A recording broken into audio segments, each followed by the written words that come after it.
call this meeting to order of the Johnson City City Commission for this Thursday, July 29th. We're meeting tonight in the Commission chambers at the Municipal and Safety Building. And with that call to order, we'll invite Pastor Glen Layfield from the Big Spring Church of Christ to come and give our invocation, if you'll please stand.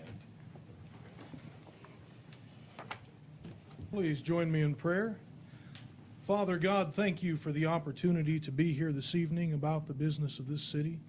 Pray for each member of this council that they will be guided by your wisdom, that we will be able to do things in this meeting that will be beneficial to our community, that will help us to show the heart of this community, that will help us to further the interests of this community. Father, I pray that in all things we seek to honor you above all else. Help us to have a heart that matches your heart, to care about those who are less privileged among us, to care about those who are needy among us, to care about those who are forgotten among us. But above all else, Father, to become and to be a city that points people to your glory. It's in Jesus' name we pray these things. Amen. You'll face the flag.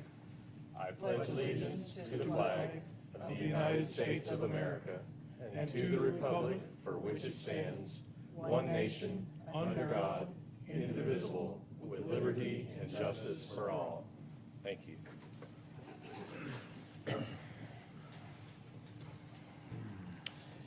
Well, your first order of business is the approval of the consideration of the approval of the minutes from your meeting held on Thursday, July the 15th.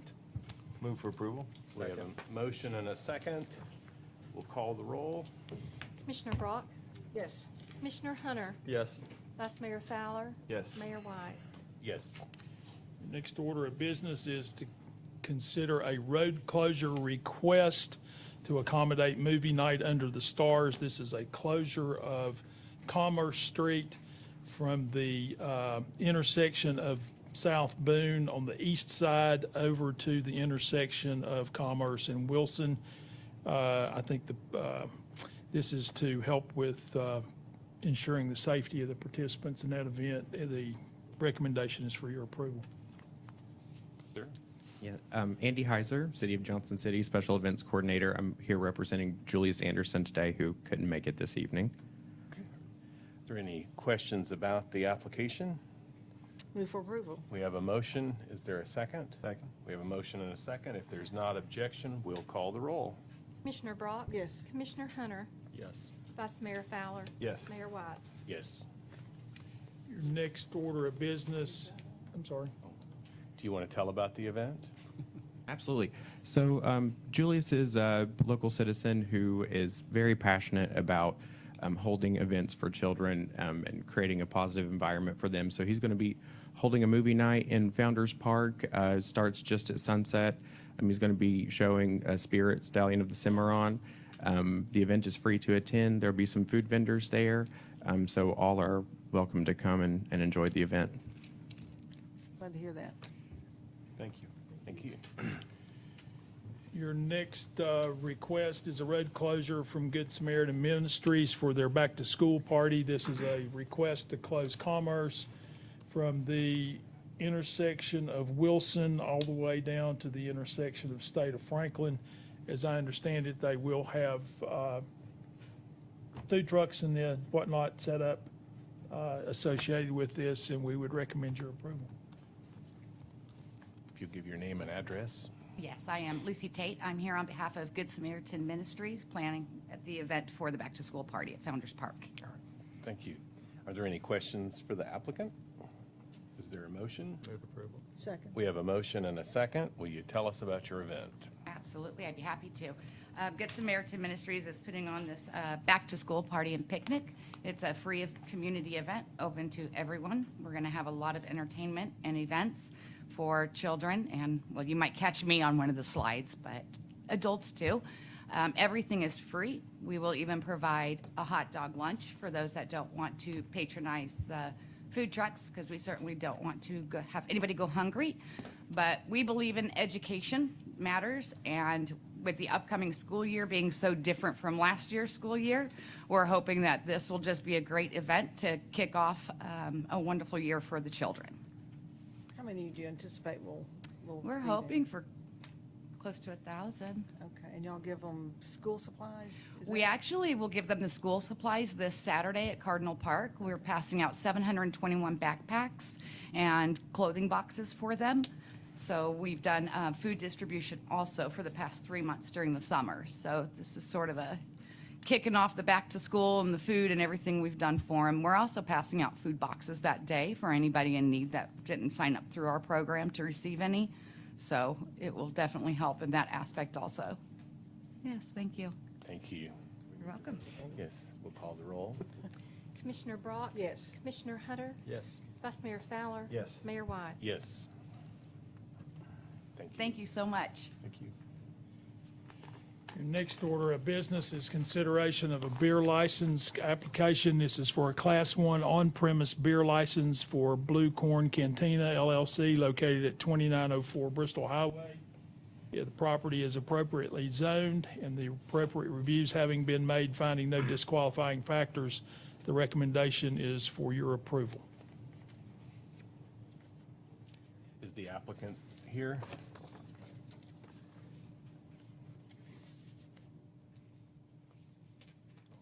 I don't think so. Okay. Is there a motion for action, or do we need them to be here for the beer license? Thought we decided we did on the beer license, but not on the compliance certificate.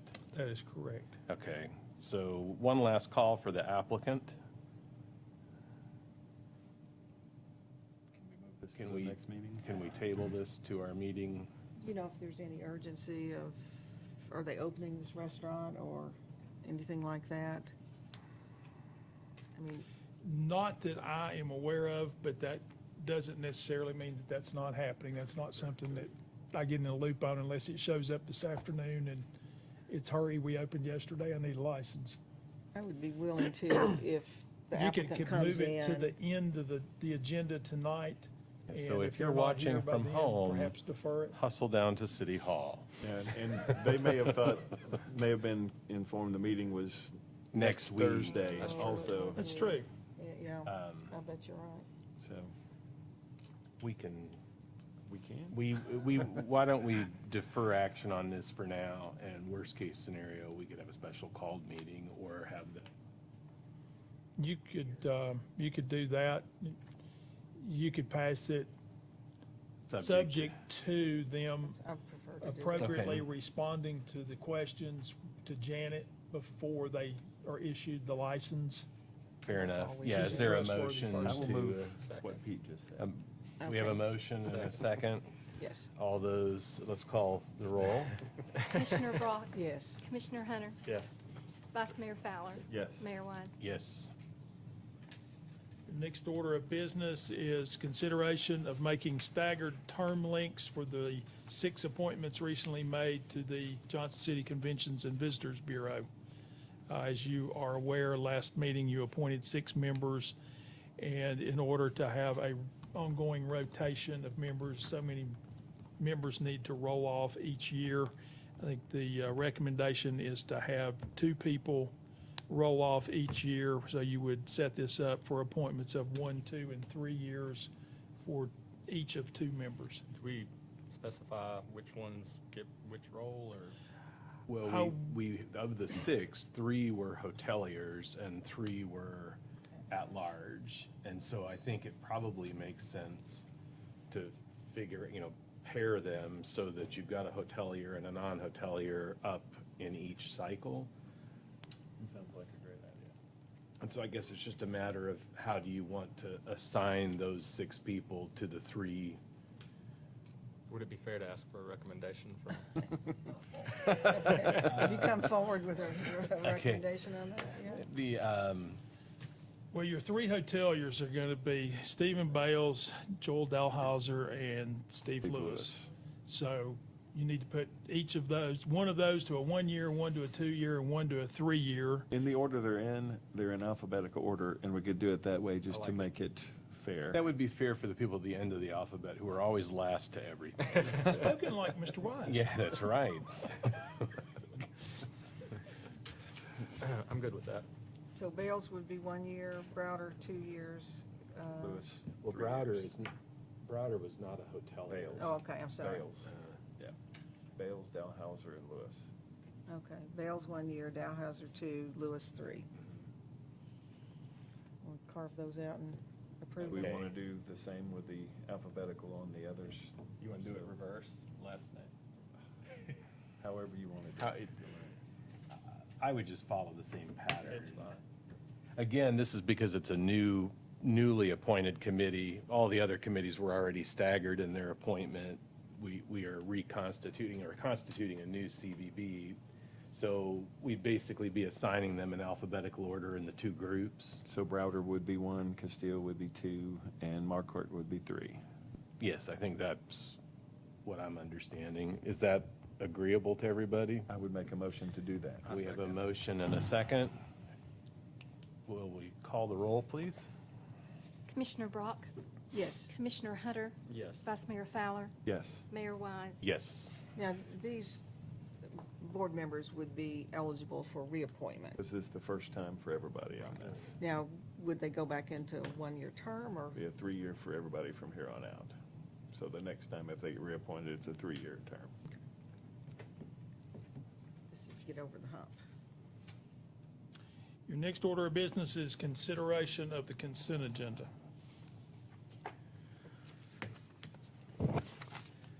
Commissioner Hunter, do you have anything you wish to pull? Not this time. All right. Commissioner Brock? 6.2.1 and, You mean 7.2.1? They've moved numbers They've now. moved everything down, sorry.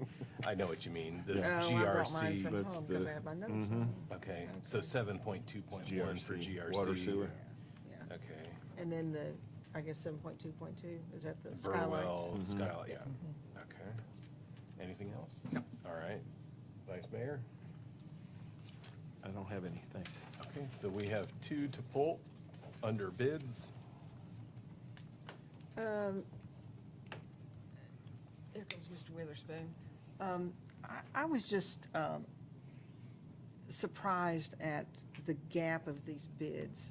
We're taking the lowest bid, but then on 7.2.1, there was $900,000 difference. And I just think from an educational standpoint, why do we get these huge swings like that in the bids? Because they're bidding on certain specifications. And it just surprised me a little bit, and I think on the, Well, we were concerned, we got good interest in the water line project. We had 5 bidders.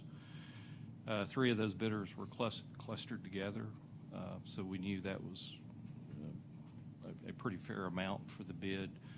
One was higher than the 3, and we had one that was low.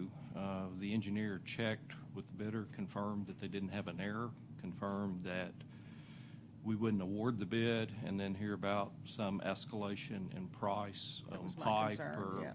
So they've gone down on record indicating they're ready to begin work if awarded the bid at the price that they have bid. we're not gonna see a change order come back with another, As best we can tell, we have tried to paint, 900,000. we have tried to paint them in the corner, not to do that, Well, but. I like an $800,000 savings, so. well, yeah. And I think the one on the skylights, Pete, was, let me open it up here.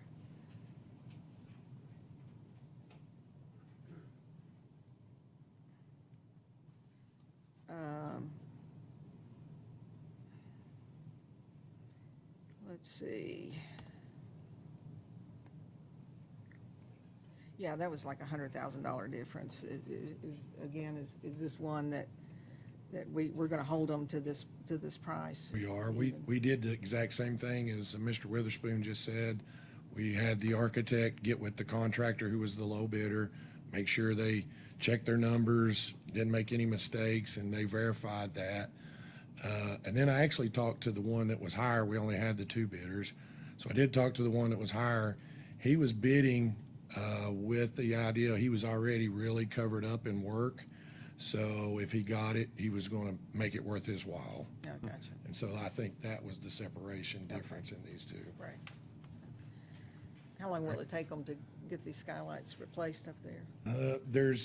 We're doing this in phases, so we're doing the north side and the south side, and there's 5 bays that have 6 windows, 6 skylights in each bay, so there's 30 on the north side and 30 on the south side.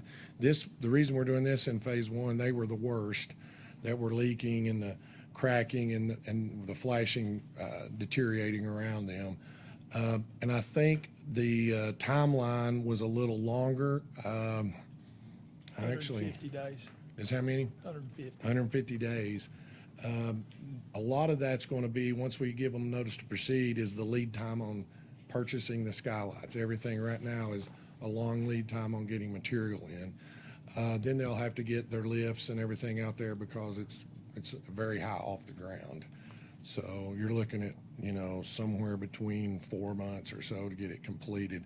But you won't see construction start probably for a month or so after the notice to proceed. Will they be approaching this from the exterior or interior All of as it'll be well? exterior.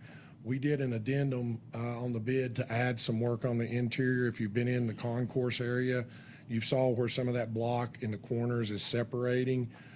We did an addendum to have them included in this price to clear all of that caulking and mortar out of that and reseal all that, and then to paint that entire area again too. So that's the only thing they'll be doing inside. All the other work will be done from the outside. Thank you. All right, thank you all. Are there Can any I tell other? you some good news? There is part of the ARP, there was a fund set up specifically for civic centers and auditoriums that had experienced a financial loss during March to March of the pandemic. We qualified and got a little over $500,000. So we're checking, but we feel pretty good that these skylight replacements will be an eligible expense of that money. Perfect. So when you see Julia, thank her. We'll do it. Because Charlie tried, and neither one of us were anywhere near technology smart enough to get through the process, and Julia just banged it out. So that was really good news. Good. Thank you. Are there any other items to pull or a motion for action on the consent agenda? Move for approval? Second. We have a motion and a second. If there's not objection, we'll call the roll. Commissioner Brock? Yes. Commissioner Hunter? Yes. Vice Mayor Fowler? Yes. Mayor Wise? Yes. All right, this takes us to ordinances on first reading. The first one is ordinance number 4784-21, and again, this is first reading. Perhaps before you get into the presentation, because I think this is a topic of interest to some in the room, can you just outline what the steps are between here and approval, assuming it's approved, just so that everyone's clear on the 3 readings and when public comment and so forth occurs? The passage of an ordinance takes 3 readings, one of which is a public hearing. We do public hearings at the second reading, so it will be August 19th. tonight, August 19th will be second reading and public hearing, and September the 2nd would be third reading. So that'll be the process, and at the time that there will be an opportunity for public input. Would be next, Would be 3 weeks. 3 from weeks now. from tonight, yeah. Is the Would be third reading. Yes, sir. Yes, sir. Thank you. Okay. Ordinance 4784-21, an ordinance to amend the zoning map of the city of Johnson City, Tennessee, being part of the appendix to ordinance number 1519, entitled an ordinance to adopt a code of laws and ordinances for the city of Johnson City, Tennessee, and to repeal all laws and ordinances in conflict therewith and amendatory thereof by changing from R3 medium-density residential zoning to R4 medium-density residential zoning, certain property located at 2803 Browns Mill Road is ready for your consideration on first reading. And I would point out, this is already zoned for multifamily housing at 7 units per acre. Correct. And the request is to leave it multifamily zoning at a density of 14 units per acre. Correct. So that's the big part of this ordinance change. Whitney, please, Mayor. Good evening. So just so, I think we're pretty much all aware of where this is located. this is the area here that's about 10 acres. The site is, I kind of want to keep going through here, just to kind of give you what's around there, because there is some multifamily around there. To the north, there is one that is zoned RP3, and that is at, I have a feeling that they also included some area that they later dedicated, so this shows a little more than 8.5. And then to the south, there is one that is R3, and that's 5.8 units an acre. They're proposing 12 units an acre, so they would like 120 units. This feels like my vacation slides.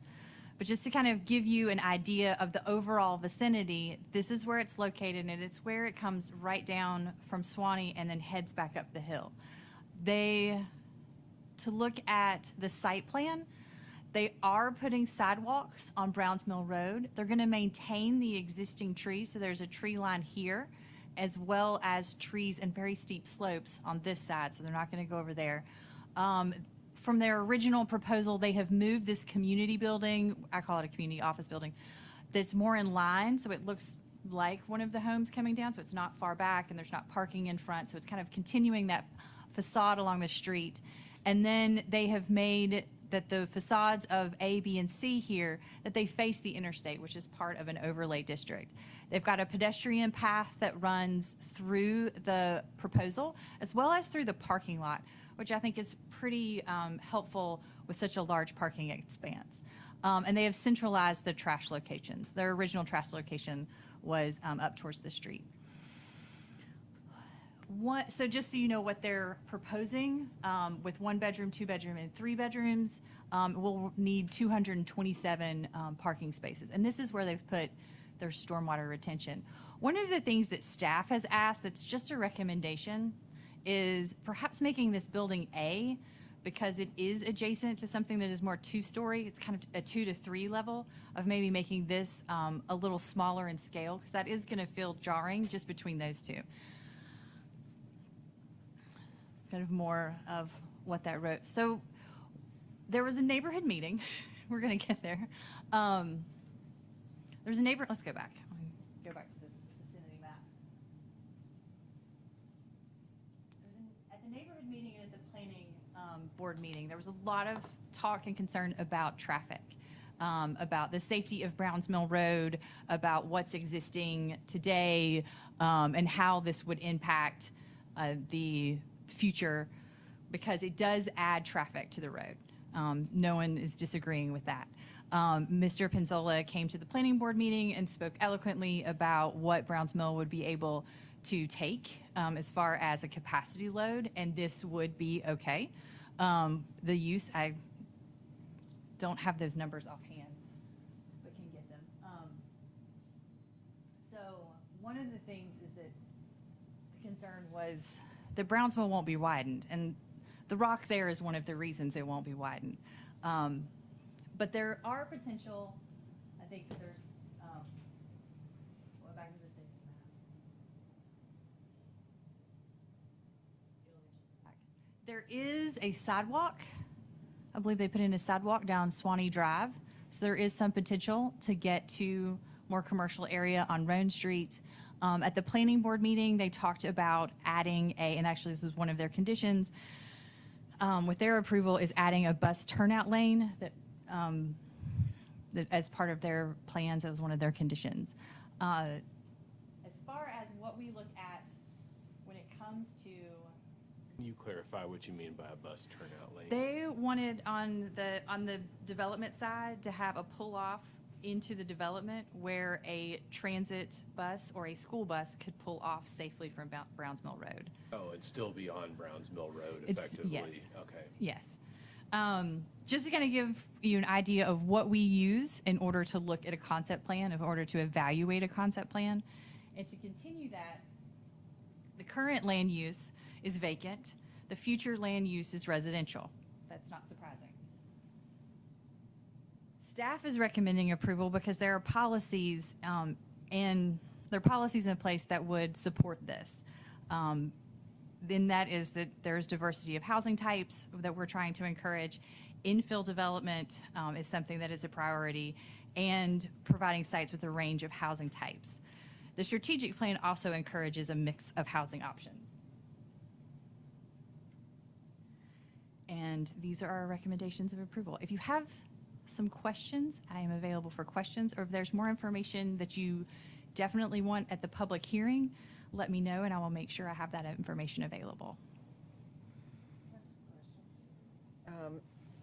It's zoned R3 right now, Correct. and so you said if it was zoned R4, it could be 120 units. How many units could be there on R3? That would be about 70 units, because it's 7 units an acre. And it's about, it might be a little bit, maybe 75, if I'm doing my math real quick. And R4 actually allows up to 14 units an acre. They're requesting 120. What So- else can be built there on R3 if it remained R3? If it remained R3, single-family homes, duplexes, it would still be residential. Nothing commercial at all? It'd all be I don't, residential? they're, huh? Preston will verify. There might be some, I can't think of anything that's limited, like, not commercial, maybe a church. Church is allowed about anywhere in Yeah, residential. so I would, I'm just getting at Yeah. what the owner could build on it now without even bringing The it owner right before. now could build 75 units by just coming and pulling a permit. And they wouldn't be single-family units. They would not, that would be the maximum amount of multifamily units they could build. I mean, they could do Single-family single-family, but by the units- time you allowed setbacks, you would never get that number. No, I mean, with the setbacks and everything, 10 acres, you'd probably get 20 units in there max by the time you got driveways and a street stub in there and all that. You'd be tight to get 20 single houses in there. I'm not sure you could get 20 on 10 But acres. to the question, when it's zoned R3 now, they don't have to build single-family. In fact, the likelihood is they're going to build apartments. Yes, sir. It's just a matter of how many. correct, Okay. So the request is really so they can build more. correct. Right. And Mr. Gentry intends to be here for the public hearing to answer your questions as well. Now, I don't know if y'all plan to go through the traffic. I think y'all talked a lot about that at the Planning Commission. If you could go through, Browns Mill, is that a collector road? It is And a if you can collector street. Describe for us, define what a collector is. A collector is, a collector is one of those roads that takes local roads, puts them into one to take to an arterial. So it kind of does what the description says. It collects But you all the defined traffic. it without using the words, so that you get points for that. So, I had an uncle that taught me to do that. yeah, so- So the width of the road, the size of the road has nothing to do with its classification as a collector. Correct. I think yes. This is where I am not a transportation planner, and I don't want to say something and it be completely wrong. I'll be glad just to fill in a couple of data points. When Mr. Penzola got up and spoke to the Planning Commission, he identified that Browns Mill has two 11-foot lanes, and those 11-foot lanes are standard width lanes. They're not any narrower than other collector roads. Do recognize that there is very little shoulder, and that's what you feel when you're driving down Browns Mill, especially coming through that rock cut. You feel the lack of the shoulder.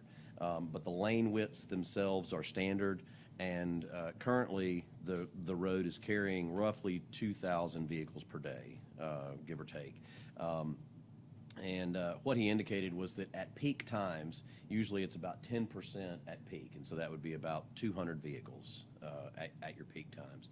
He went on to state that collector roads can sustain much more than 2,000. They can sustain upwards of 12,000 vehicles. Now, that's going to be impacted at your termini. You know, what's happening down at Oakland, what's happening back at Peoples. It's going to also be impacted by other intersections, the intersection with Swanee. But in general, a collector road can sustain many more than what it's currently carrying now. And so some of the concerns that were expressed by the residents were not only about the development potential itself, but about what they're experiencing now. And that is folks who are having to back out onto Browns Mill Road. And Phil agreed, that is not good, that's a problem. And he agreed at the Planning Commission meeting that the very next day, his engineers were gonna go out and start studying Browns Mill in terms of how can the city help make improvements to those folks who are having to back out on the Browns Mill? What about those roads that are at the, if I can come back here, there were two roads that were identified as trouble, specifically Hazel Street and Berkeley Court. If you've not driven the area, the intersection of Browns Mill and Swanee is where the road bottoms out. And so it's high right here where you go through that rock little gully there or corridor. And then it bottoms out at Swanee, and then it rises up again, and it tops out right around here just south of Berkeley Court. And so there's a sight distance issue there. And so folks who are pulling in and out of Berkeley Court and Hazel Street and then their own private driveways, there's a real concern there. And so Phil said the very next day, we're going to have engineers studying that. And in fact, we've since confirmed, if you drive out there now, there are road counters. There are the black rubber strips out there now counting cars. So Phil's already on that. He's studying some of those concerns. So there were impact concerns from the development, but also concerns about the current status of the road, current safety conditions of the road. Where did the 2,000 count come from? From TDOT. They do counts about every 2 to 3 years, and that's a 2018 number, and that's, according to Phil, that's considered current, accurate. But they are doing a new count right now. Well, actually, the city's doing the count right now. That's what I mean, yeah. Oh, The yes, ma'am. city, yeah. Yes, ma'am. We are doing a new count. Right, yeah. but that 2,000 came from TDOT. Back to the development itself, in order to get 120 units, are there going to be 3-story units on? Yes, ma'am. And that's where staff had said the one that was the closest to development maybe needs to be at a 2-story. Is there anything in R3 that would prevent 3-story apartments? I think that they're still 35 feet. Yeah. Yeah. I don't. So, What's the no. answer? The No, there's No, there's nothing in R3 three that that- prevents 33 something story. over 35 feet. And you've got a lot of single-family houses that crack 35 feet. Not in my neighborhood, but there's a bunch of them here.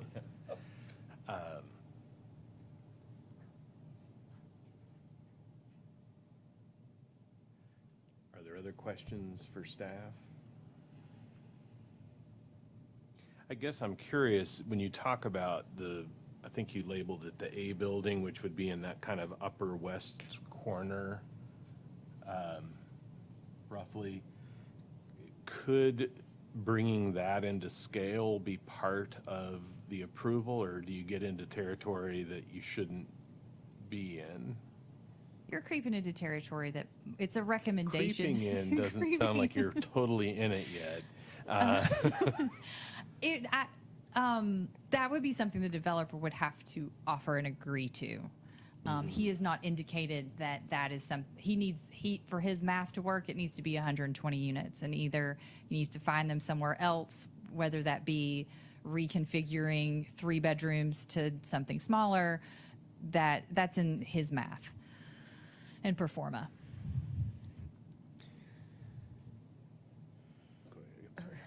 Is it likely that the residents in this development, to get out to Roan Street, would they be taking Swanee? To get out to Rhine Street, I would say either Swanee, if they're not making that a kind of immediate left, then maybe Springbrook.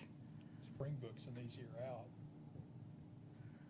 So that's going to be increasing traffic during peak time on No, a, but there's a traffic light at Springbrook on Roan.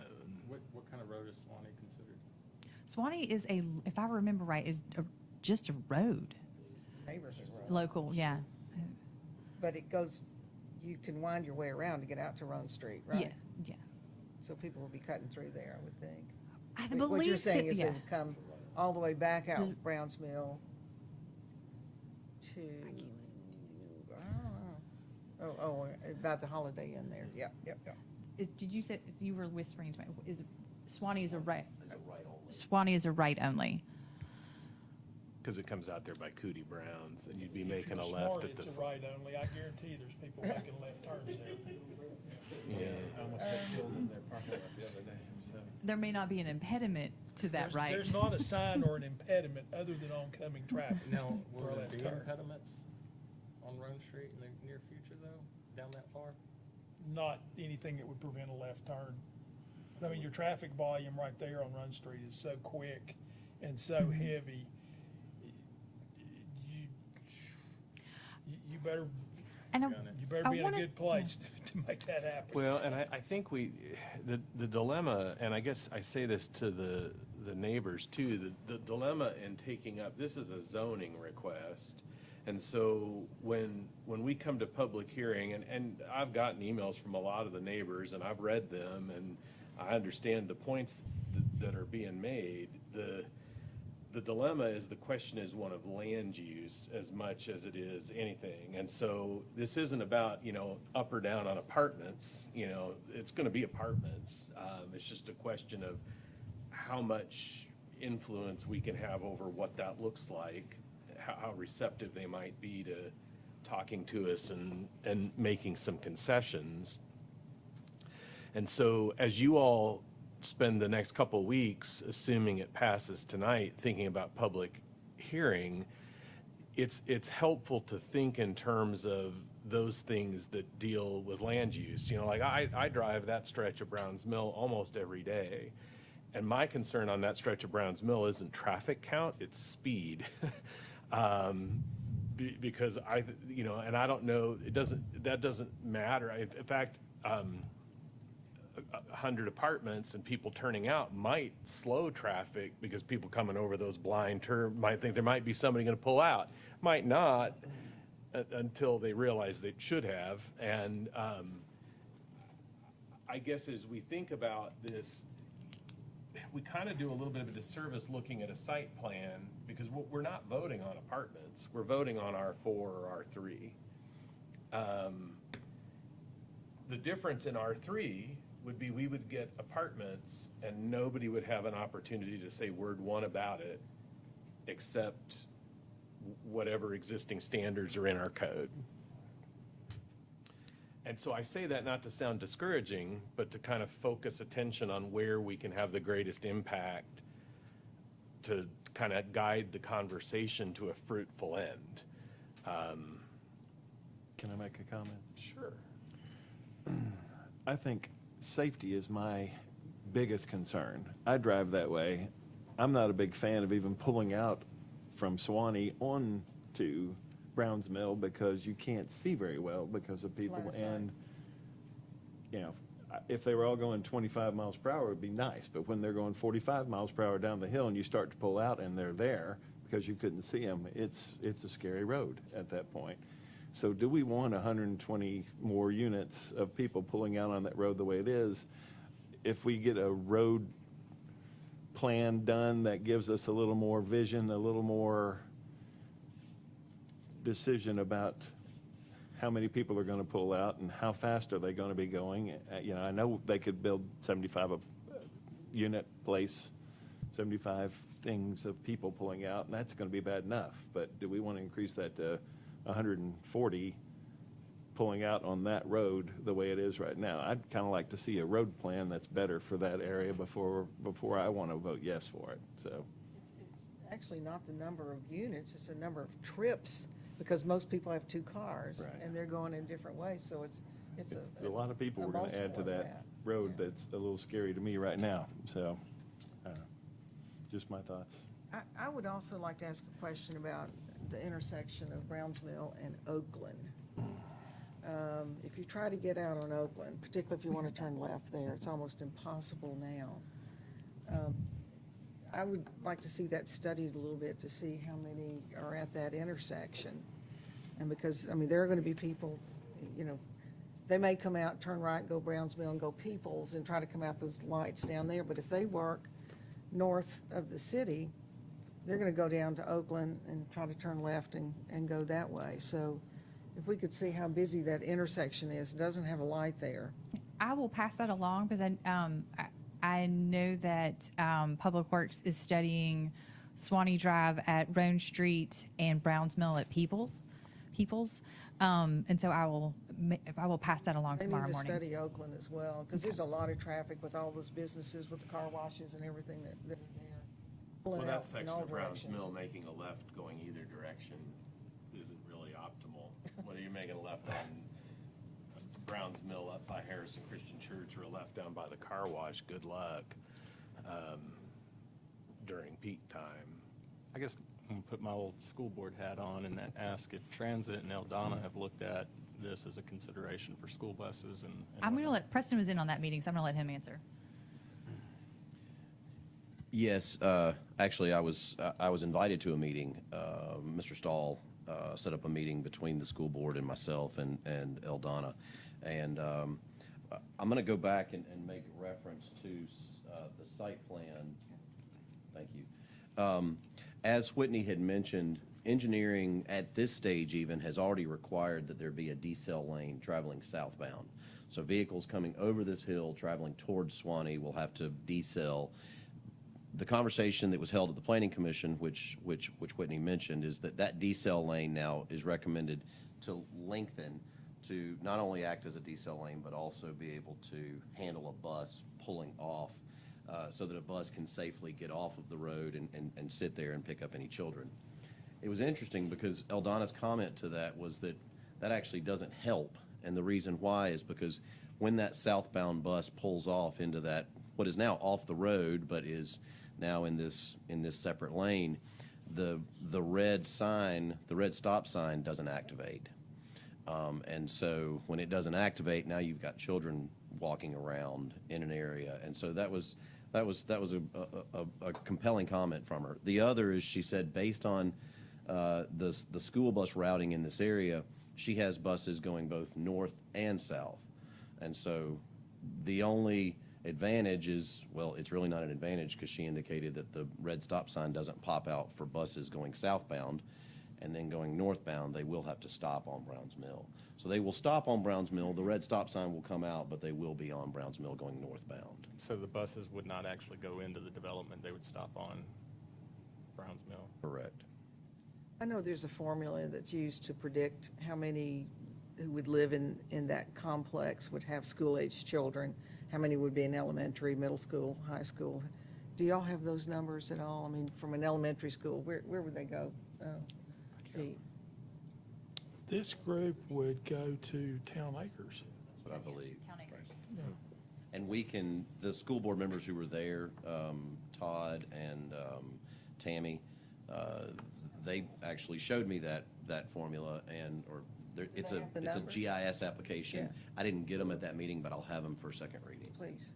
How soon will transportation's study or information be ready? Or, and you might We'd not have know. to check with Phil. I'll be glad to check with Phil first thing in the morning.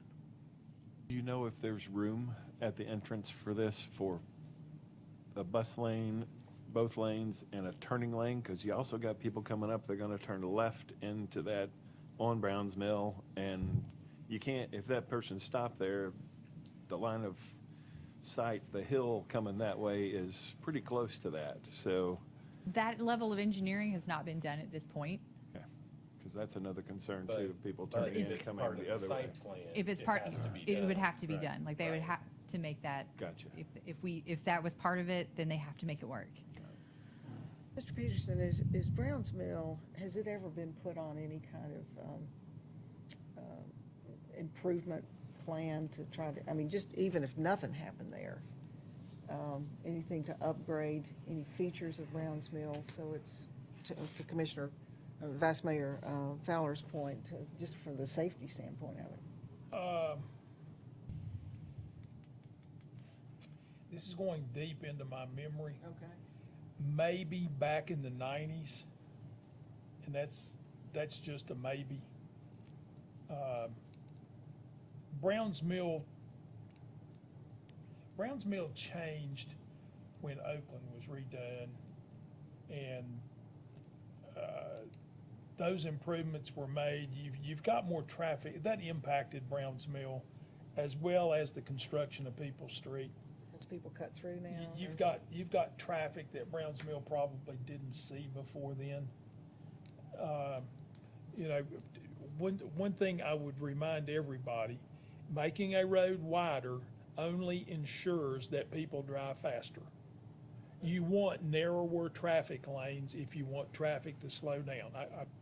Every road expansion we've ever done, the speed will increase 8, 10, 12 miles an hour. Deputy Chief, in my own base here, or way off base? I mean, unfortunately, that's just the way it works. You feel more comfortable the more room you've got. Can you For do those of you who have quick traffic in front of your house, try parking a car in front of your house to where people have to slow down to go around it. Don't promise make you it a the nice car, speeds will though. slow Get down. something you willing to It's- sacrifice. That's individualized traffic calming, but it really works. Can traffic calming be done on a collector? Not that one, because you've got those steep grades and you'd never get fire trucks and snow plows and stuff. I'm not talking about roundabouts or anything. No, I'm talking about even speed humps. Really? Yeah. No, you wouldn't want to do it on that grade. So, I mean, back to the method for even making this decision. You know, traffic is an important consideration. Is it a land use consideration? You know, school enrollment is an important consideration, but is it a zoning consideration? You know, I know in a couple of the emails there were references to caves, and the funny thing about caves is you discover them as you get into the project. That may limit your count, because all of a sudden you don't have as much available land. But I mean, from a decision-making standpoint, you know, what is a rational basis for even how to approach this question? This is the guidance from the ordinance. So if that helps with any of the things that you are thinking about, of what we need for like minimums for construction, or for the concept plan. So that F it kind of catches some things.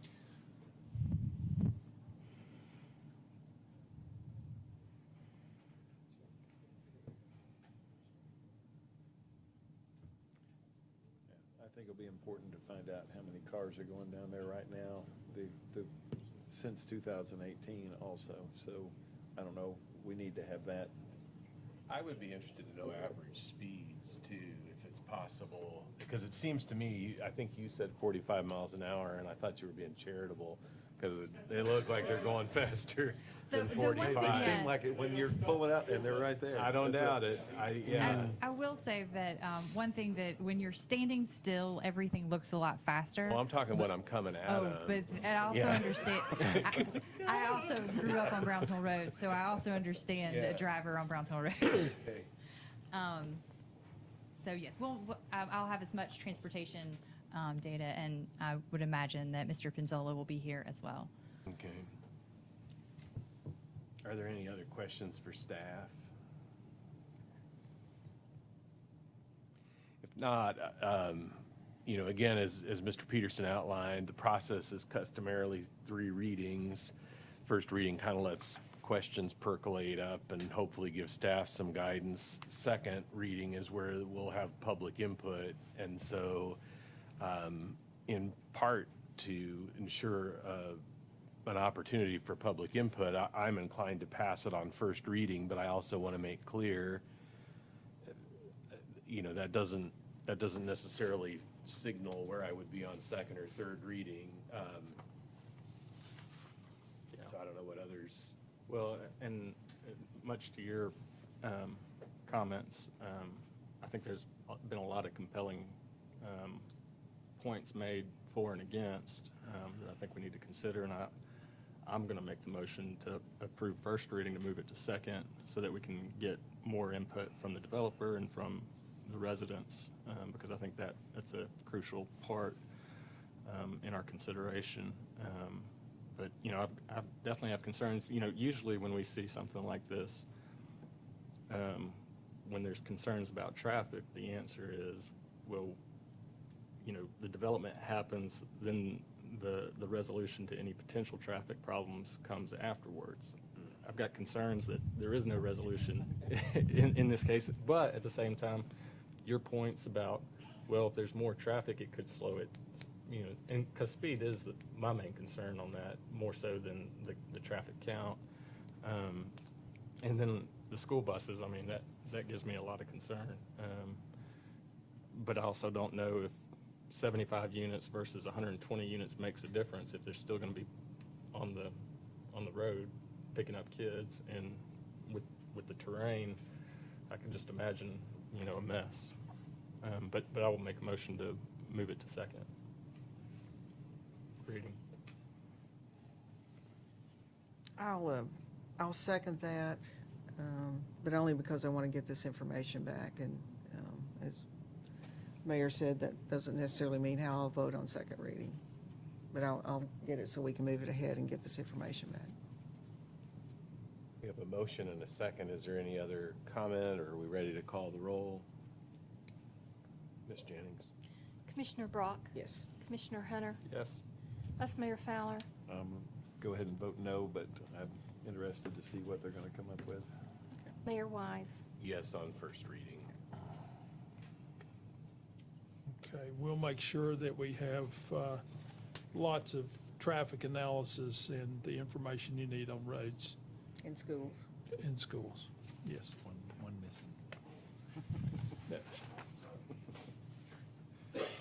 Your next order of business is consideration of ordinance 478521, an ordinance to amend the zoning map of the city of Johnson City, Tennessee, being part of the appendix to ordinance number 1519, entitled an ordinance to adopt a code of laws and ordinances for the city of Johnson City, Tennessee, and to repeal all laws and ordinances in conflict therewith, and amendatory thereof by changing from I-2 heavy industrial zoning to PB planned business zoning, certain property located at 930 Riverview Drive, ready for your consideration on first reading. So this property is located across from, what is the old Snap-on Tools? But it is this long linear stretch here that's about 3 acres. What has been done there is, some gentlemen have bought it and they would like to use it as a personal recreation space. But you really can't do that in I-2. They needed power, they needed an address. So in their concept plan, they have these like pads to put RVs that would come in and off, and maybe some AstroTurf. So that is what they would like to do. And I know it's a very interesting question, why PB? That's because, I'm going to get back to that. That's because it's one of the ones with recreation that doesn't require a sidewalk, one of the zoning districts.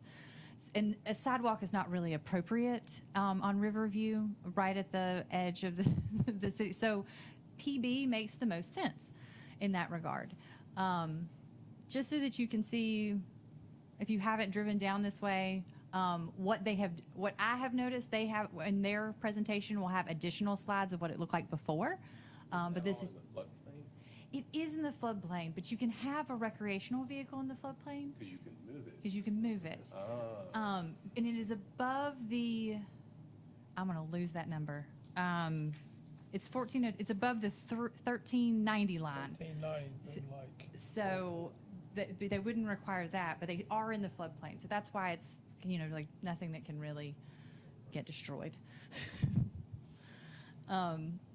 So just, again, So it's AstroTurf and a concrete pad. it might be decking. So, Okay. but the future land use calls it for industrial. We really don't have an issue with this, and neither did the Planning Commission. This 6-0, there was one abstention because of a conflict of interest, but it's a vote of favor. Any further questions for staff?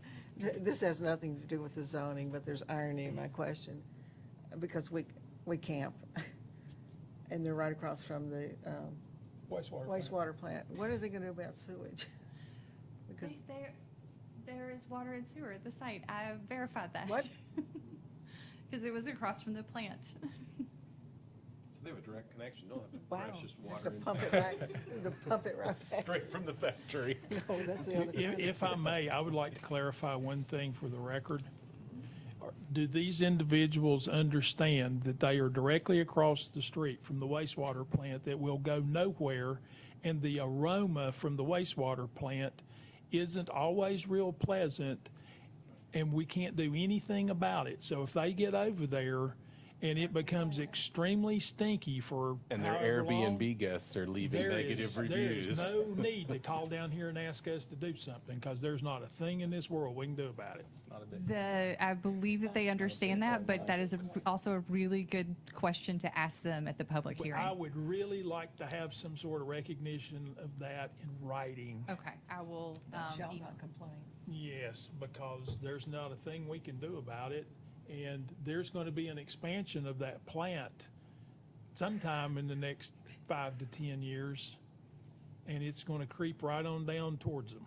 Corn is corn. I'll see if I can get something for the packet. Yeah, Is there any, the other thing, oh, if y'all approve this, you need to have enough control on the site plan that the engineers have looked at. When they generate electricity, the Watauga River may come up 2, 3, 4 feet, and it can happen in about 5 minutes. We've got to have some sort of assurance that wherever they're gonna park RVs is well beyond where the river can come up to in a worst-case scenario. well, shouldn't the Corps of Engineers, do they have any authority over people building on the? It's public waters, may, probably. We'll have to ask and see, but, I Oh, mean, well- I'm not necessarily opposed to this, but there's a lot of things these guys need to recognize on the front end, some of the perils they may be subjecting themselves to. And I guess, and I don't mean to be asking questions of staff, but No, it's- thank you for the opportunity. With this rezoning, does this allow them to operate this as a campground to where you have multiple sites? No, it actually says, it's a private personal use. The zoning code does? No, their concept plan does. Because it's a binding site Yeah. plan in PB. PB's a binding site plan? Pretty sure. And the zoning code says private recreation. Okay. So how big's their family? It's 2 families. But to Two confirm, owners. PB is a binding site plan. So whatever, if they show 3, it's 3 until they get permission to do 5 or whatever. Okay. I just, like I say, Your concerns are you, valid ma'am. and some have been discussed, but I will make sure about the electric and what is in our floodplain regulations that we can enforce. I just would rather them know this on the front end as on the back end. I think the thing that you brought up, Mr. Peterson, about when they generate and water's rising there, surely somebody has some control or regulations about how close to the water you can have things, even though they're removable, but, TVA runs the dam. So I don't know if TVA's got any authority. Their Corps of Engineers would certainly be involved. so there's nothing in our code that would say they would have to get some kind of permit or something from. Only thing that would be within the floodplain. There are some things within the floodplain that we would have to permit. But because it's at 1402, I'm not sure that TVA comes into play for a structure. They have to approve those floating boathouses though on the lake. No, that's the river. The Corps of Engineers is the most likely body to have governing authority here. And Probably good to check it out. again, just trying to be a good neighbor, not a defeatist. I've seen that road underwater a lot of times. When it rains hard, Yeah. I'll move to approve it on first reading. We have a motion to approve and a second. No objection, we'll call the roll. Commissioner Brock? Yes. Commissioner Hunter? Yes. Vice Mayor Fowler? Yes. Mayor Wise? Yes. Next order of business is consideration of ordinance number 4786-21.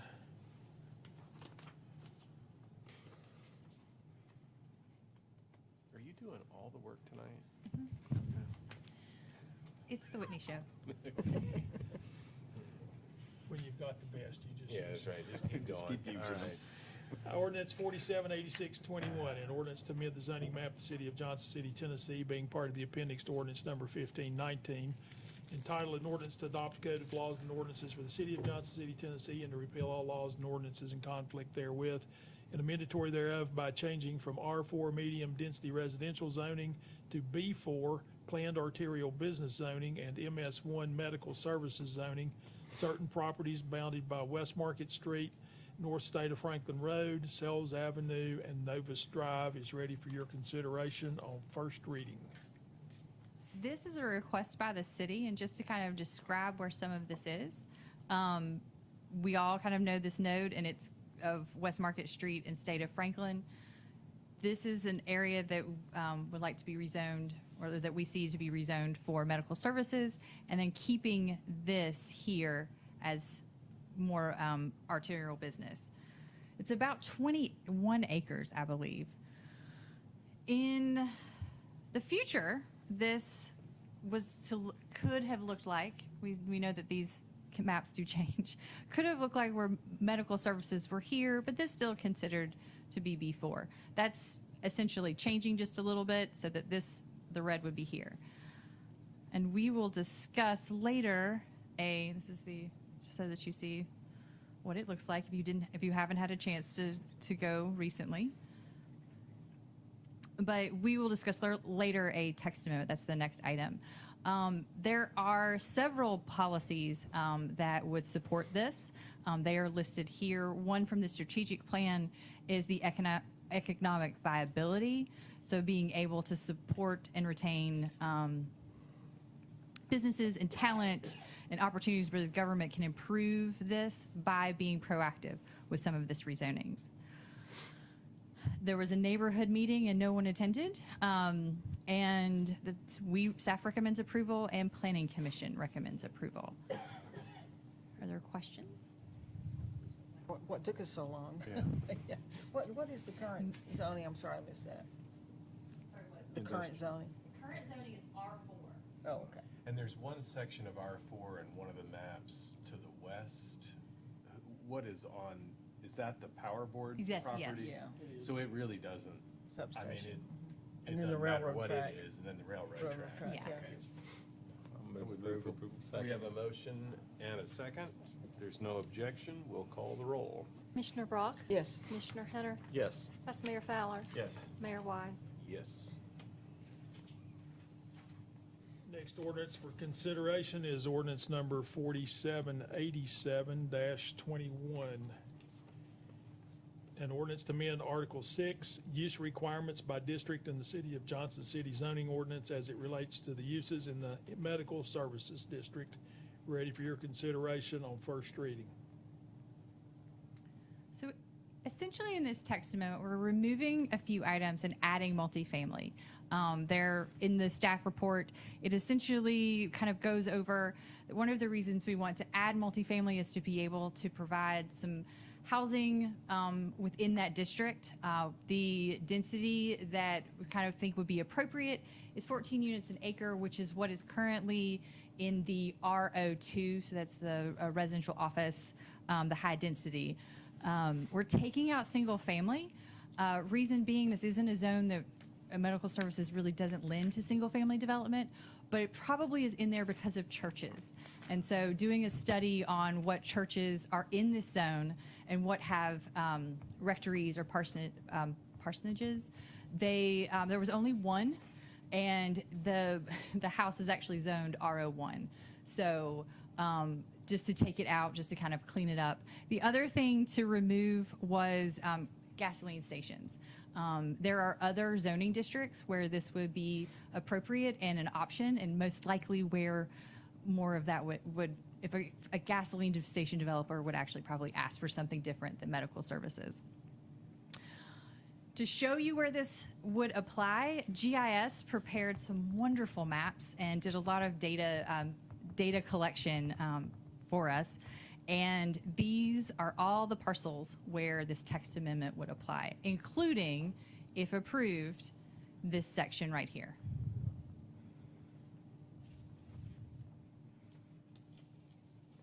And again, there are plans and policies that the board has approved that support this request as well. Staff and Planning Commission are in approval. Move for approval. Second.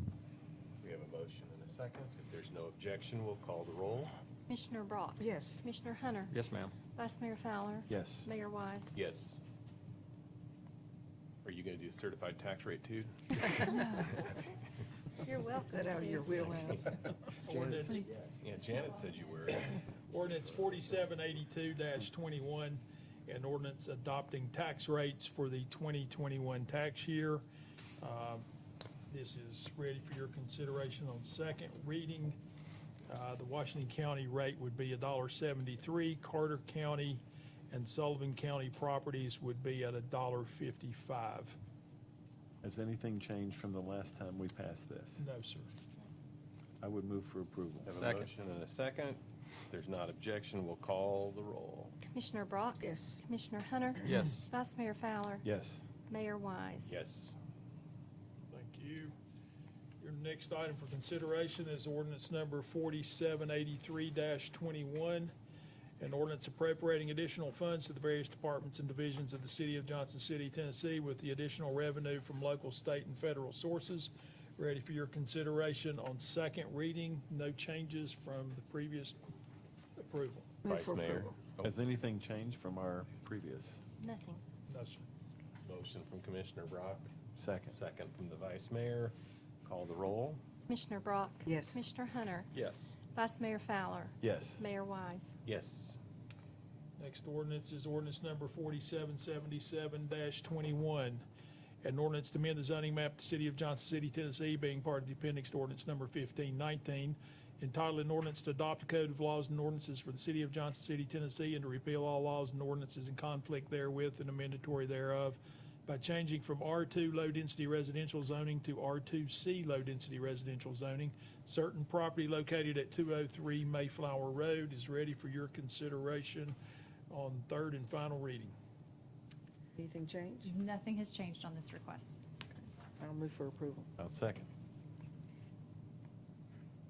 We have a motion and a second. We'll call the roll. Commissioner Brock? Yes. Commissioner Hunter?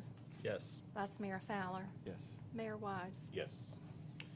Next is ordinance number 4778-21, an ordinance to amend the zoning map of the city of Johnson City, Tennessee, being part of the appendix to ordinance number 1519, entitled an ordinance to adopt a code of laws and ordinances for the city of Johnson City, Tennessee, and to repeal all laws and ordinances in conflict therewith and amendatory thereof by changing from B4 planned business zoning to R01 high-density residential professional office zoning, certain property located at 207 East Mountcastle Drive.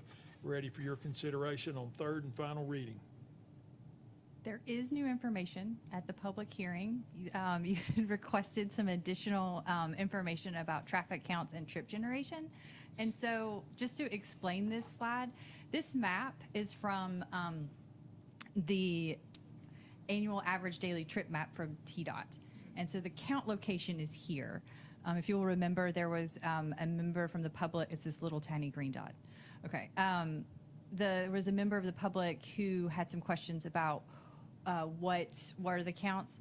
And so what I did was go back 20 years. This count location actually goes back to 1985.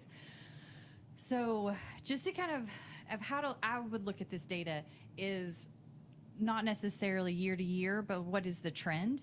And you'll notice in the last decade, it's kind of held the same. There's something happened in 2004 to 2005 that increased some trips, but for the last decade, it has been about 8,400 trips, so 8 to 8 there.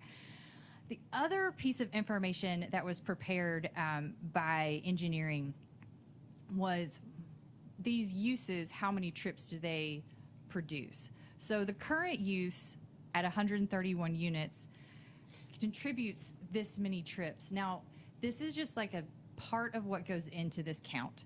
So it's just a comparative tool, I think is how I would use it. The apartments would bring that number down. So, By about 600 or something. yes. Because the number goes down and that trip generation, because this is taken from ITE, which is I don't know what that one is. I don't know the acronym. I can make it up, but Traffic engineers. something yes, International Traffic Engineers Trip Generation Manual, but I did include where. So, but what that, basically though, where the count that you're showing is to the east of Interstate 26, almost to Baxter. I can't really tell how far. This is Cox Farm, Okay, so you're about halfway to Baxter at that point. and this is the location. Right, Yeah. so whether it's 1,100 trips a day or 400 trips a day, it's a stretch to imagine that even half of them are going that way, because that's a residential area versus out to the More mall, the commercial banks, areas. and- Getting on the interstate, which you can't do right there, you have to go somewhere else. So ironically, those numbers are very similar to the property on Browns Mill we talked about. That's 131 units and then 64, so closer to the 70. So could we assume that the trip generations for the Browns Mill property is similar to that? No, what you could assume is this number right here, because its current use could allow multifamily, and so to take that and extrapolate it to what would be at 70 units 70 units and then 120 units. And they're going for more families and that. Is this likely to be single folks who live in these apartments? I don't know a demographic necessarily, because it's one bedroom, and I think they're gonna try to do some two-bedroom apartments, so that would be a little too speculative for family units. I think it's a great repurpose of this, Absolutely, I agree. this place. So are there further questions for staff? I would move for Based on approval. that, but- Commissioner, the Browns Mill Apartments, if they're gonna do 128 units, which I think was where they were. 120. 120, okay, well, 128 would be 851 vehicle trips a day. So it's gonna be right at 850 vehicle trips a day with 120 units on Browns Mill. And this is, just for Based on that. comparative, this is this is one trip, so we know that if you're coming in, you're coming back out. I just wanted to give you this for comparative Gotcha. information. Move approval. We have a motion. Is there a second? Second. We have a motion and a second. We'll call the roll if there's no objection. Commissioner Brock? Yes. Commissioner Hunter? Yes. Vice Mayor Fowler? Yes. Mayor Wise? Yes. All right, your next ordinance is ordinance number 4780-21, an ordinance to amend Article 2 definitions, Article 4, Section 4.13 accessory uses, Article 6 use requirements by district, and Article 11 parking regulations in the City of Johnson City zoning ordinance as it relates to substance abuse treatment facilities or medication-assisted treatment. Ready for your consideration on third and final reading. There have been no changes. Move approval. We have a motion and a second. If there's no objection, we'll call the roll. Commissioner Brock? Yes. Commissioner Hunter? Yes. Vice Mayor Fowler? Yes. Mayor Wise? Yes. Next on your agenda is consideration of a traffic signal maintenance agreement with Washington County. Washington County, as you know, have some signals, and they do not have certified trained crews to maintain those. We have had a similar agreement in the past, and what we're doing is asking you to consider approving another agreement. We are agreeing to provide service if we are, from time to time, as it may be required, and if we are available to go do it. We have established hourly rates of $63 for labor during normal working hours, $14 per hour for equipment that is work to be done on the ground and cabinets. $50 an hour for equipment if aerial work is required. Work done outside of normal working hours will have an increased labor charge of $94.50 per hour, and any materials utilized will be billed at 110% of actual cost. We would recommend your approval, and Anthony is here if you've got any questions. Does anybody have any questions or a motion? How many, How many is there, signals is do there they a have? volume? How many are there? Are you sure Who about that maintains number? Jonesboro signals? Do you have enough staff? We do have an agreement with Jonesboro, which we will bring back. It's about a year behind this agreement, so we'll be coming back doing a similar. Is this one at Bobby Hicks in 36? This is actually at Oak Grove Road and Oh, 36. okay, yeah. So you'll be bringing back a request for 2 more then. Move Thank approval. you. We have a motion Second. and a second. If there's not objection, we'll call the roll. Commissioner Brock? Yes. Commissioner Hunter? Yes. Vice Mayor Fowler? Yes. Mayor Wise? Yes. Next item on your agenda is simply a presentation to you. Our FY '22 budget has been submitted to the state, and what this item is a letter from the state of Tennessee, the comptroller's office, stating that they have received our budget, have quickly reviewed it, and have approved it as being properly submitted. And there's a disclaimer in here that they have taken no audit action to ensure that all the fine details have been met. Do But we need to take some formal action to acknowledge receipt? I don't think so. What they want is just to make sure that we give you the letter in a meeting so that you recognize that we have fulfilled our budgetary requirements with the state of Tennessee. Well, I'll move we acknowledge the letter and have read it. We have a motion. Second. And a second. Can we do a voice vote? All those in favor signify by saying aye. Aye. Any opposed, like sign? I guess 111.3, Pete. This is a resolution authorizing the mayor to sign a 3-year contract to maintain our membership in the Northeast Tennessee Virginia Home Consortium. What this is the renewal of an existing agreement.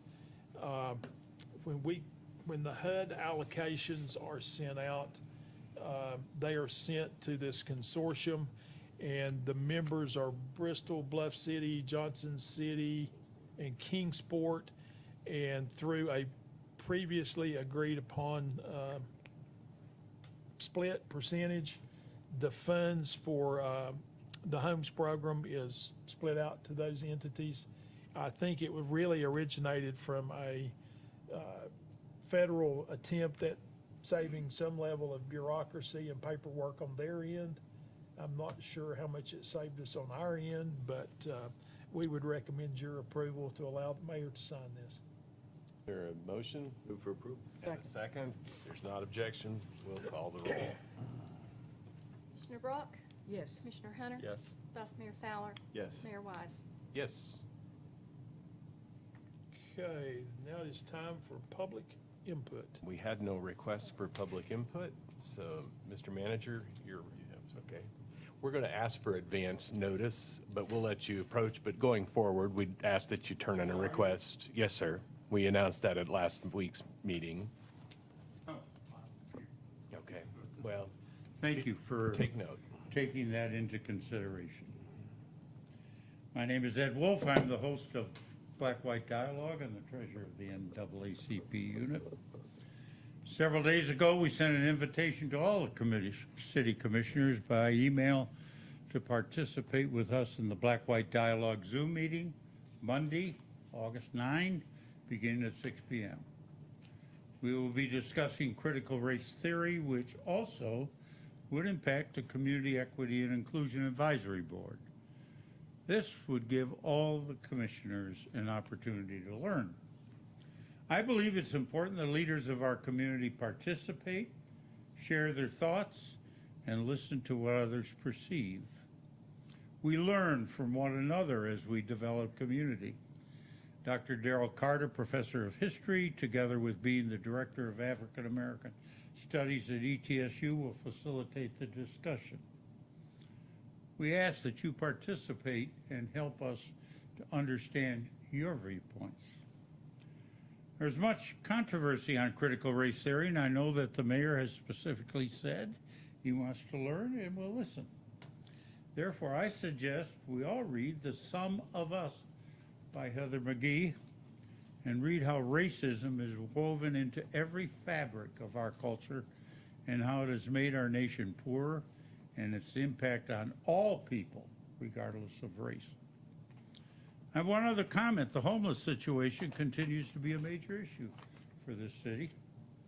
All the stakeholders, namely commissioners, police, city workers, retailers, social support leaders, educators, and the homeless are involved as human beings made in God's image. I suggest all the stakeholders concerning homelessness circle around together and listen to one another.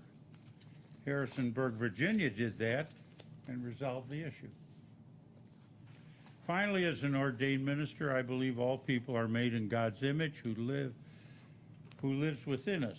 When we disinherit or exclude people, I believe we disinherit and exclude God.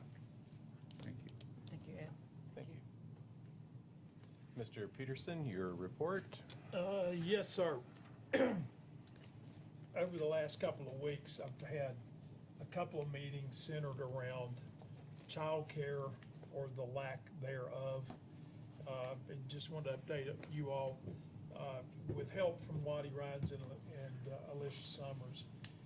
We've put together one meeting that we've already held with some childcare providers. There were also representatives from ETSU and from the state of Tennessee there, trying to learn from a provider's perspective some of the challenges and some of the needs in order to have more childcare available. Unfortunately, not everyone that was invited could attend that day, so we're going to get another one of those meetings together. We're also setting up a meeting with some of the local employers to get an employer's perspective on how the lack of childcare is hampering their ability to recruit and retain employees, with the end goal of being to try to learn both sides of, or all sides of this issue, to where we can start putting together a strategy to tackle the lack of childcare. Cliff Notes version,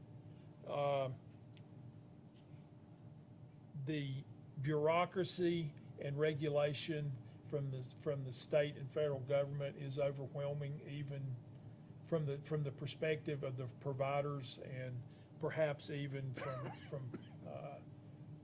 others involved.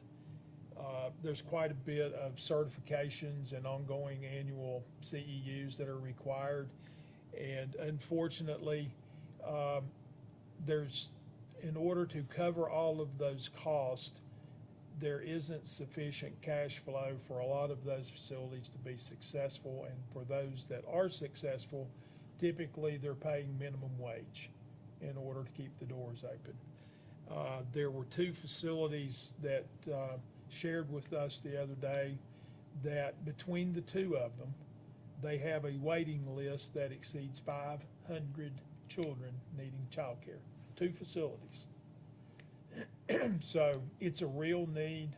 And what's their actual head count right now? 500 are waiting to get in. How many are in? 70 or so. I'd be curious to hear the I don't know that I can answer that accurately. There's a limit, though. Probably 200 between them, 150 to 200 between them. Because both sites have multiple age groups and multiple rooms. So it's a real challenge, it's a real issue, and kind of how this whole thing got started during the pandemic, we were talking at least bi-weekly with employers, what can we do to help? And childcare kept coming up. So Alicia has really taken this and gotten with Lottie and has gotten the right people involved in the discussion to try to see what kind of strategy we can put together to help people.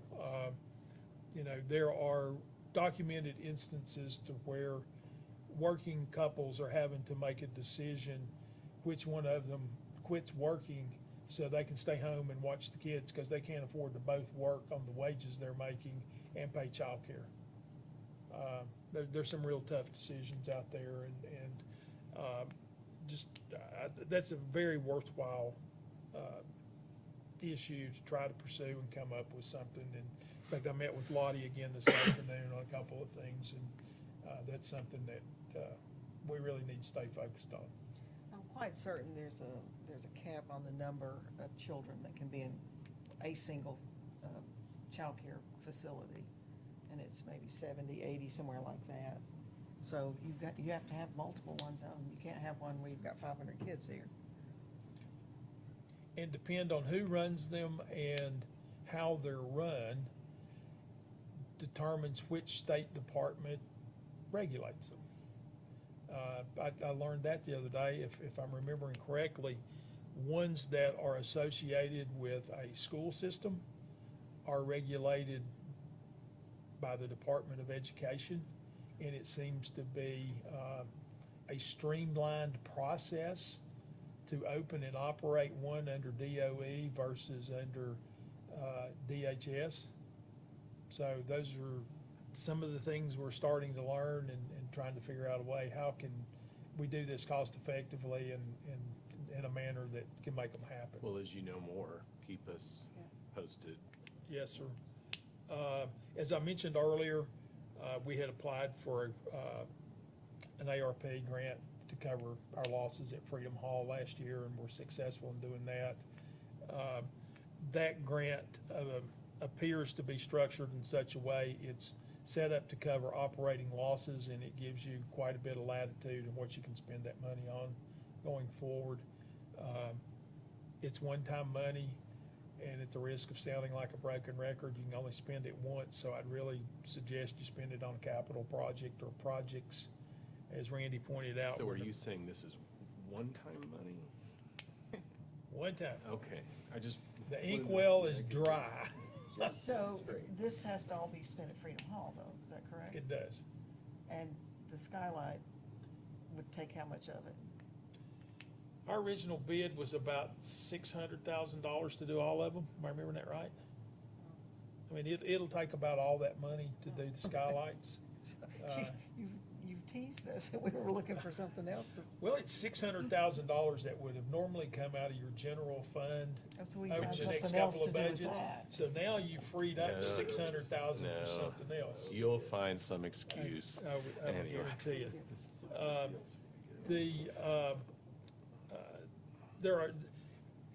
We're starting to make purchases that you approved in this year's budget.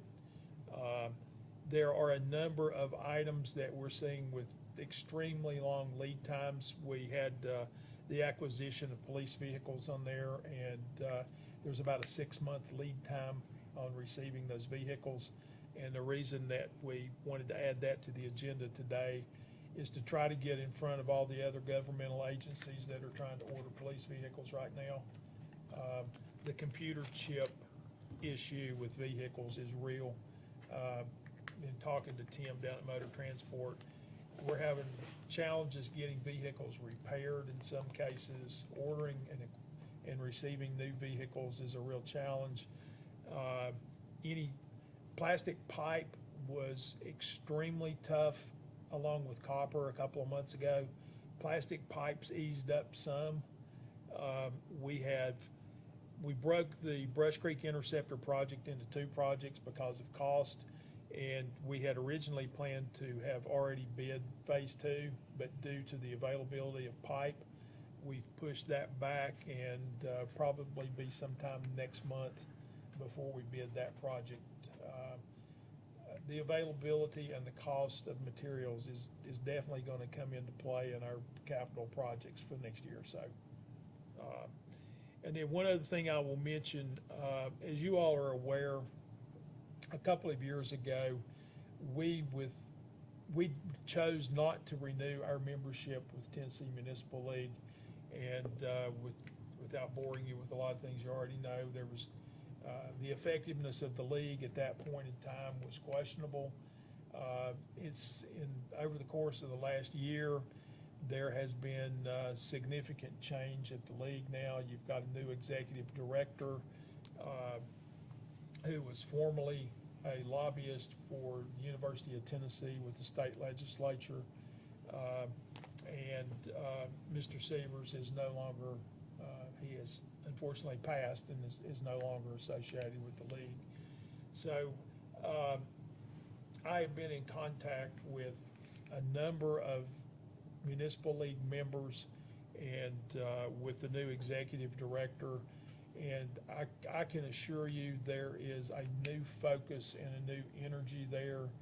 I've talked to several legislators who feel like that with new blood and a new direction that the league relationship with the legislature will be vastly improved. And, you know, as a result of that, I think they're going to be much more effective in that relationship between the legislature and the administration and municipalities across the state.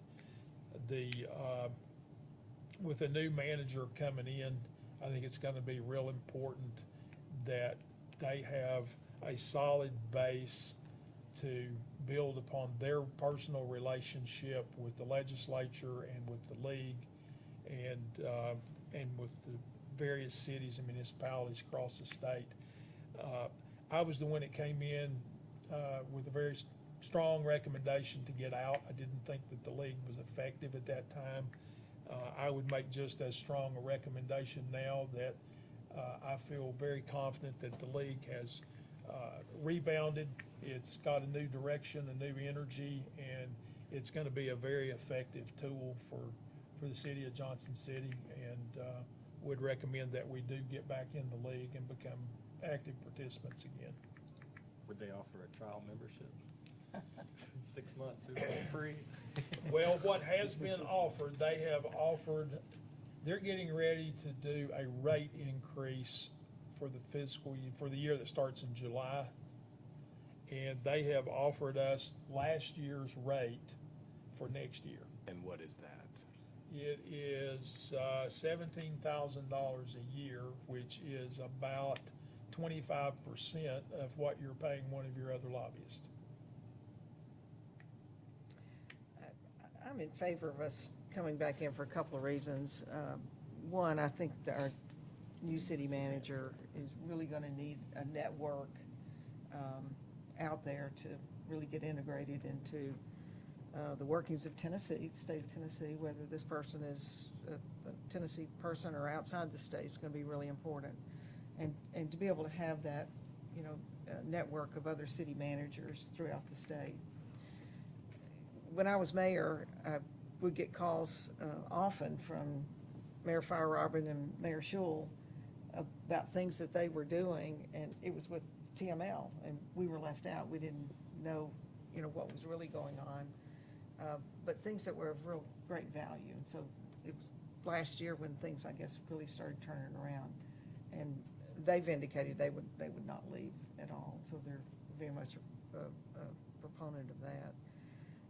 I want to see Johnson City too in the network of leadership cities. You know, after the Big Four, we're in that next tier, and we've kind of been out of sight, out of mind. You know, in across Tennessee. So I'm certainly in favor of. Are we getting back voting on into it. something tonight, or? That I is think they're gonna something have to- in Right, my yeah. spending authority. Yeah. But I didn't want to step out and do it until we'd Well, have a I mean, chance to have to a me, conversation. the compelling argument about the next city manager's benefit from TML, in my mind, suggests to me that it's a decision the next city manager should be making. Because, you know, again, in 90 days, 120 days, we'll hopefully have a city manager. Why should we be making a decision that's a manager-level decision that, I mean, it's a little bit of a discount, but there's no compelling urgency to do it now versus do it in November.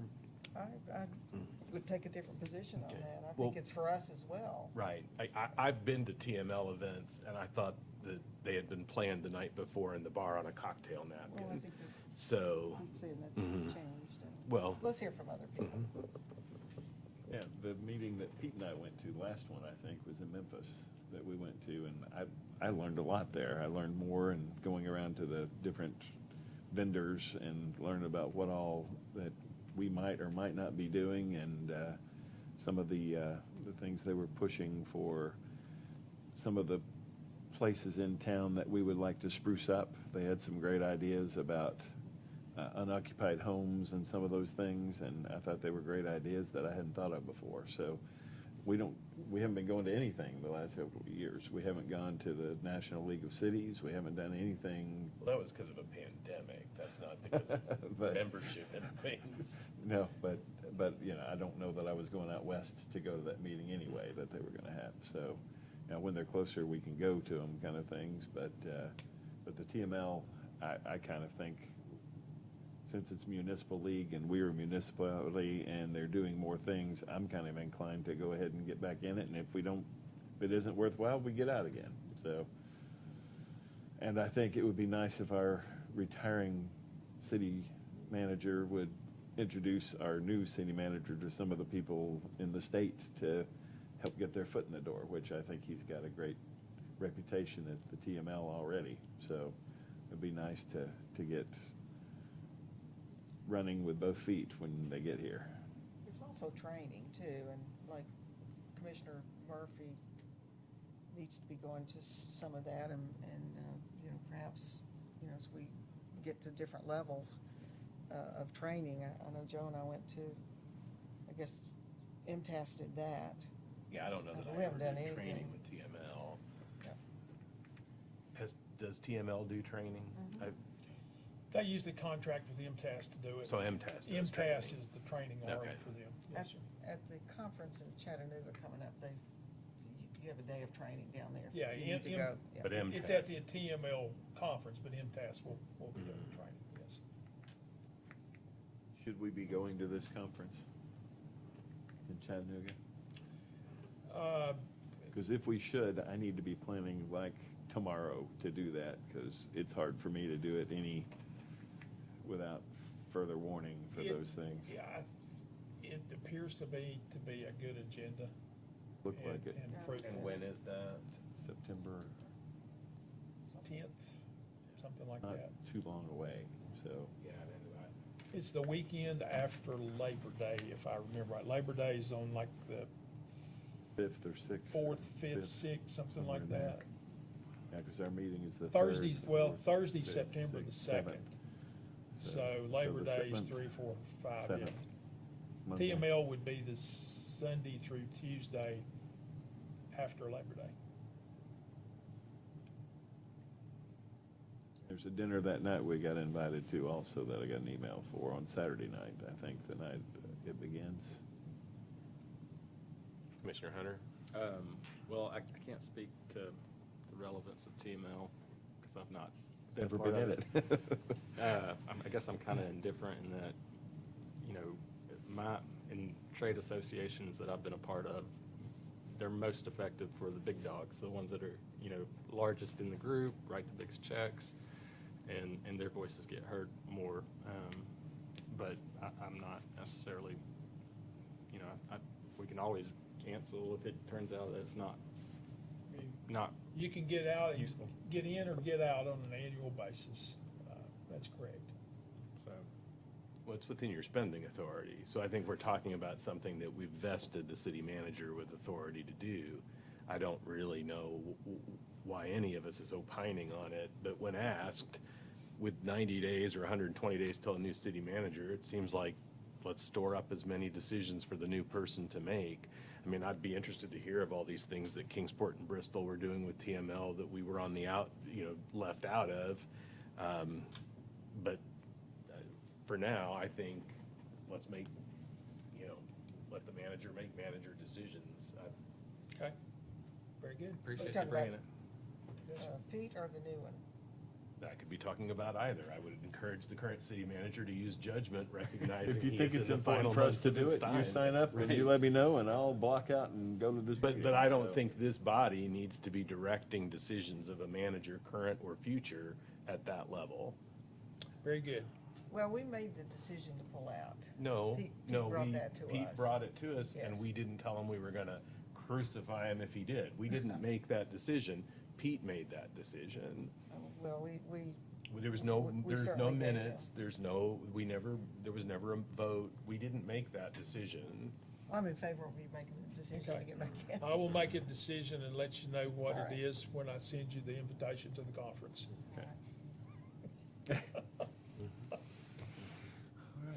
So All right. that's 10 minutes of our lives we won't get back. So is there anything else? Is there anything that y'all have questions about or direction for myself or staff? I had a citizen talk to me about calming, how do you go about if you think your road needs speed bumps on it? Who do they need to contact? Is that Public Works? Public Works? And it's eventually gonna get back to Anthony. Well, and All right. if they go to the Public Works link on the website, all the application process and forms and really the outline of how it all works is it's really pretty easy to get a hold of.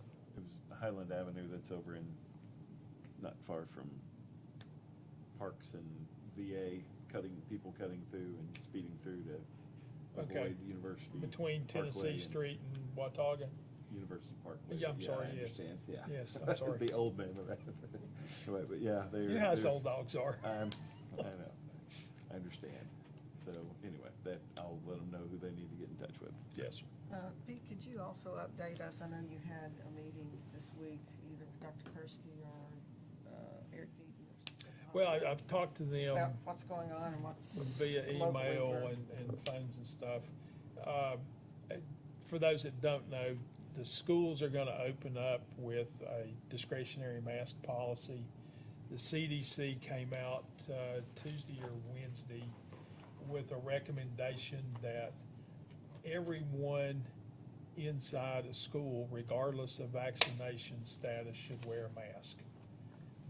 All of the local school systems have decided that they are not going to follow those recommendations at this time, and they will begin school on a discretionary basis with the understanding, at least Dr. Barnett and the city schools, with the understanding that should things change, that they are open to making changes to that policy as public health situation dictates.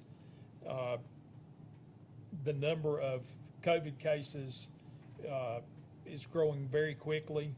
By the CDC standards, we are now back in the red zone in terms of new cases and transmission, those types of things. Ballard's seeing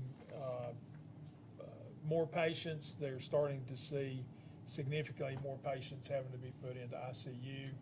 The vast majority of those, as I understand it, are unvaccinated folks.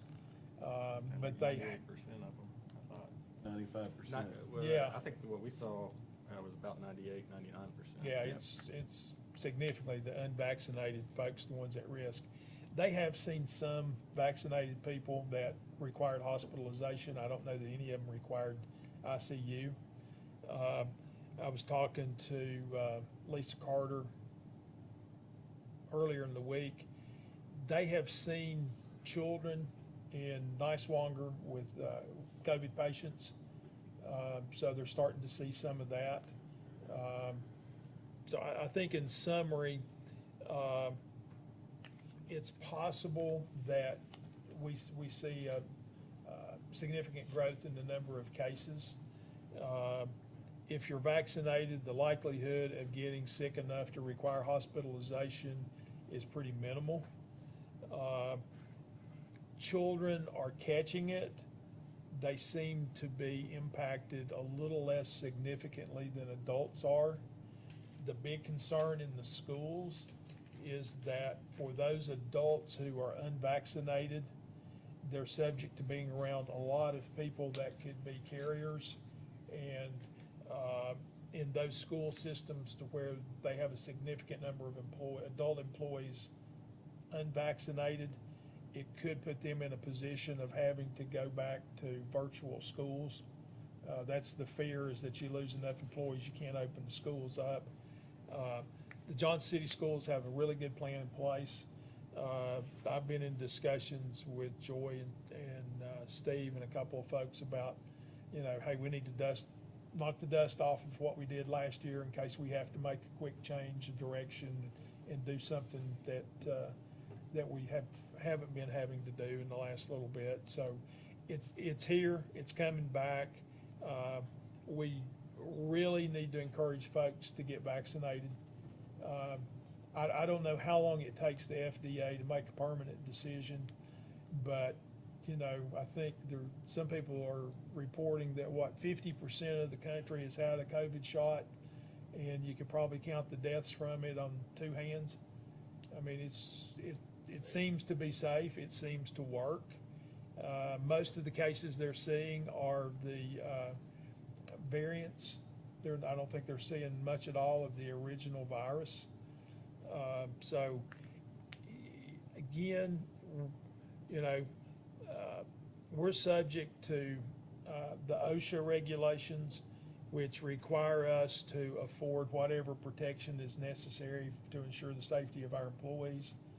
Some people are interpreting that as mask everywhere. We're not at this time, but there will be a very strong renewed emphasis on separation when you can. If you're in a meeting, wash your hands, wash your hands, wash your hands, wash your hands, don't touch your face, those types of things.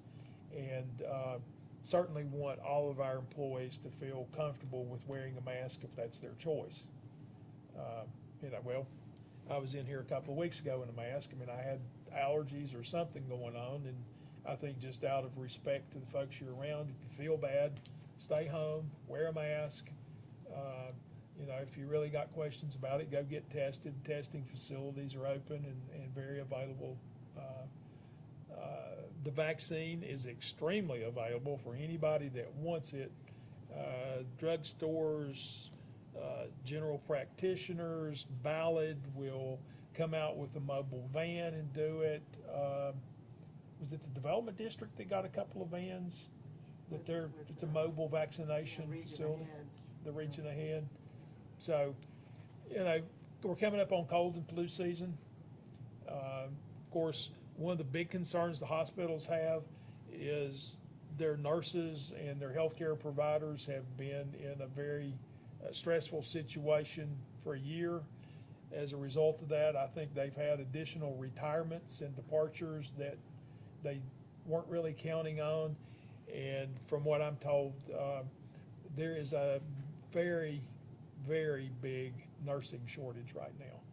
And the fear obviously is if you get overrun with COVID patients, which from what I understand require a lot of nursing skill, then you may have beds in the hospital that are going to remain vacant because there's nobody to take care of the patients. And in fact, I read in the paper the other day that there were, I forgot what the number was, but there was a significant number of people that had come through the EDs that were waiting on a bed, and it wasn't the fact that there weren't beds available, there wasn't staff to work those beds. Over 100 patients waiting to get in beds in the ballot system.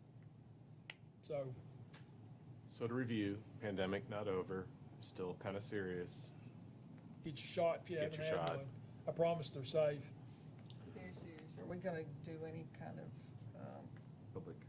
public announcements or anything at all? Well, the City research standpoint? strongly suggests that the people who are persuasive on that topic are not politicians. The people we were going to break through with have already had their shots, so.